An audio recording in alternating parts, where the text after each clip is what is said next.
अस्सलाम वालेकुम dear students. बेटा आज जो हम टॉपिक पढ़ेंगे डाइवर्सिटी ऑफ वास्कुलर प्लांट में, that is the heterospory and seed habit. हम पिछले कुछ ऑर्गेनिज्म में पढ़ रहे हैं कि कुछ जो ऑर्गेनिज्म थे वो होमोस्पोरस थे और कुछ उनमें से हेटेरोस्पोरस थे। और ये जो हेटेरोस्पोरी होगी ये फर्दर जो है वो सीड फॉर्मेशन में जो है वो इसका इनिशिएटिव है या प्री रिक्विजिट्स है।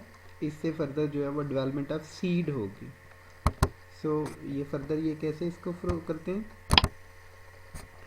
You know well that there are two terms, the heterospory and homospory. Homospory means some of the pteridophytes produce one kind of similar spores, and such pteridophytes are known as homosporous, and this phenomena is known as the homospory. While the heterospory, some pteridophytes which produces two different kinds of spores. ये size में, structure में और function में different हो सकते हैं और इनको हेटेरोस्पोरस कहते हैं और इस फिनोमिना को हेटेरोस्पोरी कहते हैं। जो दो डिफरेंट टाइप के स्पोर्स प्रोड्यूस करते हैं उनको कहते हैं microspores and megaspores, and this characteristics lead to the seed formation. Heterospory, you know well that this is some pteridophytes produces different types of spores, and this phenomena is known as heterospory. ये जो heterospory है इसका origin जो है, इसके different evidences हैं। यहाँ पे हम तीन एविडेंसेस को जो है वो कोट करेंगे, स्टडी करेंगे। One of the evidences from the palaeobotany, the study of fossils of plants, and the second is the difference in the developmental stages of these heterospores and homosporous bodies, and the third one is the experimental studies done on these homosporous and heterosporous organisms. So the first one evidences is from the paleobotanical historical evidences. Heterospory arose due to the degeneration of some of the spores in few sporangia. कुछ स्पोरेंजियाज के अंदर कुछ spores जो होते हैं वो degenerate हो जाते हैं, जैसे कि मेगास्पोर्स में हम देखते हैं कि ऑल जो स्पोर्स हैं वो डीजनरेट हो जाते हैं, बस जस्ट एक जो है वो सर्वाइव करता है एज मोर न्यूट्रिशन, और जो ज़्यादा एक वहाँ पे रह जाता है उसके लिए मोर न्यूट्रिशन अवेलेबल होती है for the less number of spores, and the serving spores grow better, और इस तरह ये बेटर परफॉर्म करेगा and increases in the size, जैसे कि मेगास्पोर्स में होता है उसका साइज भी बहुत ज़्यादा हो जाएगा। ये कुछ अर्लियर वास्कुलर प्लांट थे जिनकी ये एविडेंसेस से ये पता चला था, इसलिए इसको कहते हैं पहले botanical evidences mean historical background से। और ये जो अर्लियर वास्कुलर प्लांट थे they live in the two different periods और हिस्टोरिकल जियोग्राफिकल टाइम्स। एक में है जी डिवोनियन पीरियड्स है, so they were the are homosporous and heterosporous conditions appeared subsequently in the lowermost Devonian period, और इसी तरह से सेकेंड इसमें कार्बोनिफेरियस पीरियड्स हैं, तो उनमें ये जो है उनकी डेवलपमेंट हुई है। ये हिस्टोरिकल स्टडी से डिफरेंट प्लांट से ये पता चला। Evidences from the developmental studies हमने देखा कि होमोस्पोरस हो या हेटेरोस्पोरस हो, माइक्रोस्पोरेंजिया हो या मेगास्पोरेंजिया हो, इनके जो डेवलपमेंट पैटर्न होता है वो सेम होता है, follow the same development pattern. They have identical organisation but for their sizes, कि उनका साइज़ जो है वो डिफरेंट होता है। जैसे हमने मोस्टली जो पढ़ा है पीछे ऑर्गेनिज्म में, हम देखते हैं कि उनके सुपरफिशियल एक होता है सेल, जो फर्दर सेल जो है वो टू में डिवाइड हो जाता है, फिर उनमें जैकेट सेल बन जाता है, फिर कवर सेल बन जाते हैं, नेक सेल बनते हैं और एंथ्रीडियल सेल बनते हैं। तो उनकी डेवलपमेंट जो है वो शुरू से उनकी जो स्टेजेस होती हैं वो सारी बिल्कुल सेम होती है, बस उनमें साइज़ का डिफरेंस होता है। जैसे कि megaspore, most of the spore mother cells degenerate हो जाएंगे बट एक सेल रह जाएगा, लेकिन माइक्रोस्पोरेंजिया में only a few mother cell are disorganised, बाकी सारे के सारे सर्वाइव कर जाते हैं। माइक्रोस्पोरेंजिया में जो माइक्रोस्पोर्स होते हैं वो मैनी इन नंबर होते हैं। So the phenomena of heterospory become distinct either before और आफ्टर द मियोसिस। फिर उनमें मियोसिस भी होती है, और इन मियोसिस में microsporangium all the sporocytes undergo meiosis to form large number of microspores, जबकि मेगास्पोर के केस में part of sporangious tissue degenerate हो जाएंगे, और ये जो डीजनरेट होता है ये टेप्टम बना देता है जो कि न्यूट्रिशियस टिश्यू होती है, और ये इसको मेगास्पोर जो सिंगल फंक्शनल मेगास्पोर होता है उसको न्यूट्रिशन प्रोवाइड करती है। ये हम डिफरेंट टॉपिक्स में डिफरेंट ऑर्गेनिज्म के लाइफ साइकिल में हम देख चुके हैं। The third one is the evidences from the experimental studies. Different experimental studies की गई हैं जो एक्सोजीनियस थी कुछ कंडीशन थी या एक्सटर्नल कुछ कंडीशन थी, उनके भी इफेक्ट होता है इनके ऊपर। लाइक लो लाइट इंटेंसिटी होगी, low light intensity mean photosynthetic activity भी रिड्यूस होगी, तो this has retarded and photosynthetic activity in Selaginella and it produces microsporangia. अगर फोटोसिंथेटिक एक्टिविटी कम होगी, लाइट कम होगी, तो माइक्रोस्पोरेंजियाज प्रोड्यूस होते हैं या डोमिनेट करते हैं। बट जब सडन टेम्परेचर लोअर हो जाएगा, the size of microspores in the sporocarp जो है वो मार्सिलिया के केस में 6 टाइम इंक्रीज हो जाएगा। तो ये जो एक्सटर्नल कंडीशंस होती हैं, एक्सपेरिमेंटल स्टडीज़ ने ये भी शो किया कि ये एक्सटर्नल कंडीशन वेरी करने से जो हेट्रोस्पोरी कंडीशन है इसमें भी इफेक्ट होता है कि ये माइक्रोस्पोरेंजियाज या मेगास्पोरेंजियाज प्रोडक्शन में ये रोल प्ले करते हैं external condition. So what is the seed habit, second इसमें बेटा टॉपिक था seed habit, the adaptation of heterospory and the retention of and germination of the single megaspore within the megasporangium to form the female gametophyte led to the phenomena of seed habit.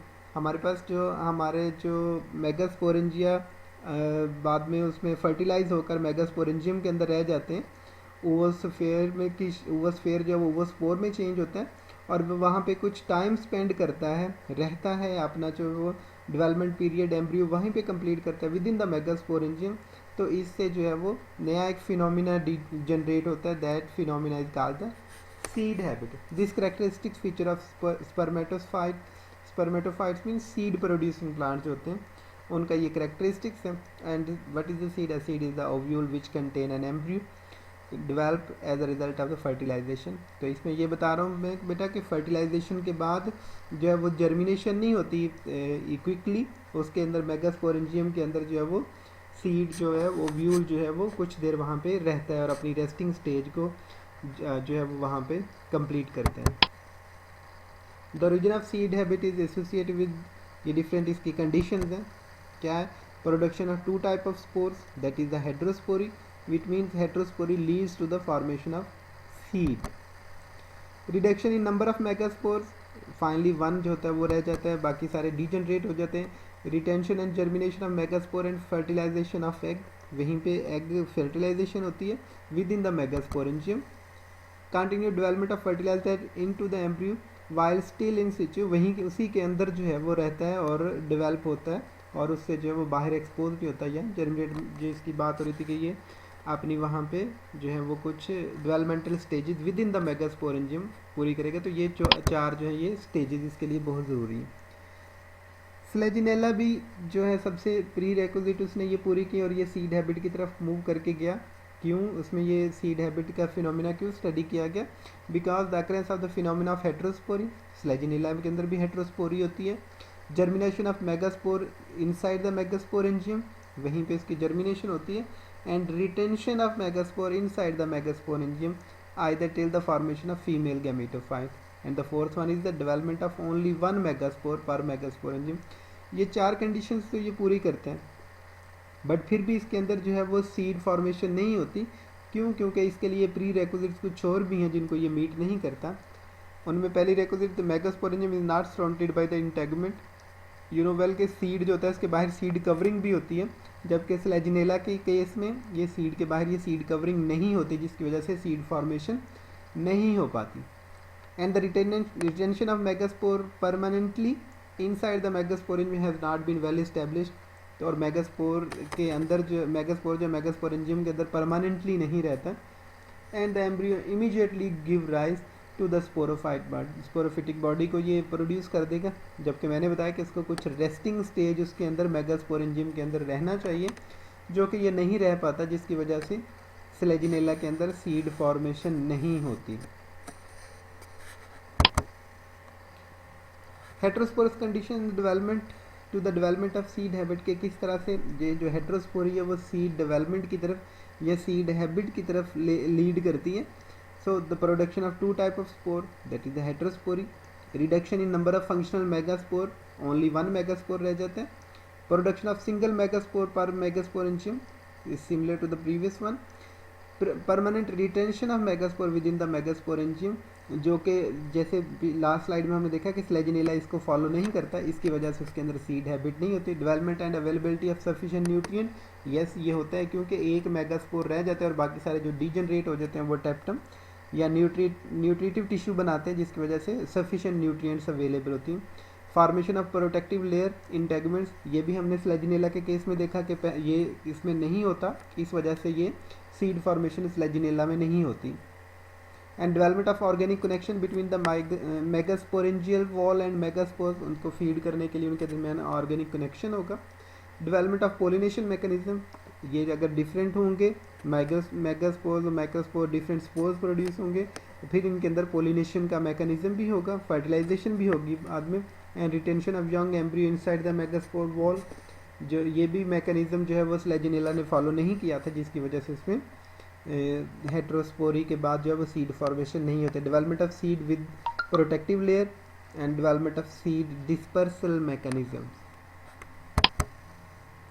So what is the importance of this heterospory?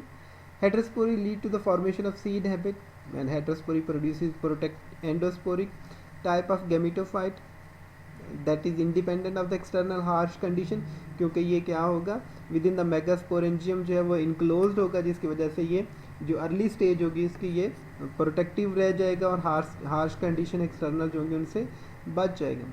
Heterospory also facilitate sex differentiation, क्योंकि different sex बन रही हैं micro and mega, जिसकी वजह से sex differentiation होगी, जबकि homosporous में क्योंकि सेम टाइप ऑफ स्पोर होते हैं वहाँ पे सेक्स डिफरेंशिएशन नहीं होती।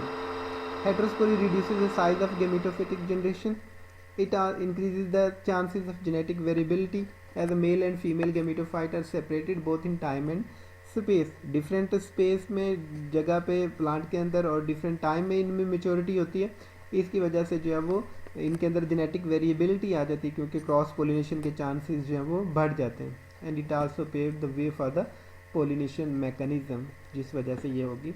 सो ये seed formation and heterospory, heterospory is the production of two different type of spore, and यही स्पोर फॉर्मेशन जो डिफरेंट स्पोर्स होंगे यही जो है वो सीड हैबिट की तरफ लेके जाएंगे। So this was all about this topic of the today. So if you have any question queries you can ask in comment box. Thanks for watching.